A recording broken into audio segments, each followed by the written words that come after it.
Okay, we're going to finish off where we left off at, and I think it was verse 8. Uh, then they said to him, "Please tell us, for whom cause is this trouble upon us? What is your occupation, and where do you come from? What is your country, and of what people are you?" So he said to them, "I am a Hebrew, and I fear the Lord, and God of heaven, who made the sea and the dry land." Then the men were exceedingly afraid, and said to him, "Why have you done this?" For the men knew that he fled from the presence of the Lord, because he had told them.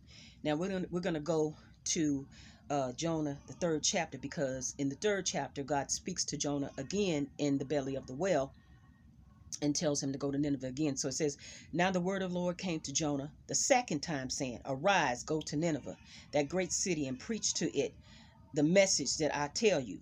So Jonah arose and went to Nineveh according to the word of the Lord. Uh, Now Nineveh was exceedingly great city, 3-day journey in extent. Jonah began to enter the city on the first day, on the first day's walk. Then he cried out and said, "Yet 40 days Nineveh shall be overthrown." So the people of Nineveh believed God and proclaimed a fast and put sackcloth from the greatest to the least of them. Then the word of the Lord to the king of Nineveh, and he rose from his throne and laid aside his robe, covered himself with sackcloth, and sat in ashes, and he caused it to be proclaimed and published throughout Nineveh by the decree of the king and his nobles, saying, "Let neither man nor beast, herd nor flock taste anything. Do not let them eat or drink water. Let the man and the beast covered with sackcloth and cry mightily to God. Yes, lest everyone turn from his evil way and from the violence that is in his hands." Even the king had sense enough through the word that Jonah sent to tell the people.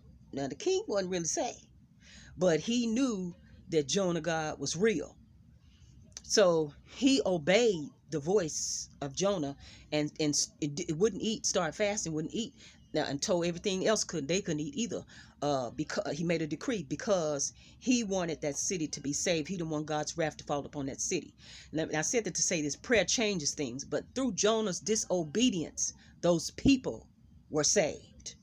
They were saved. See, Jonah didn't really want them saved. He didn't really care, because he felt like they so wicked. Why would I go over there and tell them anything? You really need to destroy them. See, he was self-willed, self-righteous, and you can see the narcissistic spirit that Jonah had. Even though he belonged to God, he was still narcissistic, because he felt like he was entitled. He felt entitlement. I'm serving you, and why you gonna have mercy on them? Because I know how you are, God.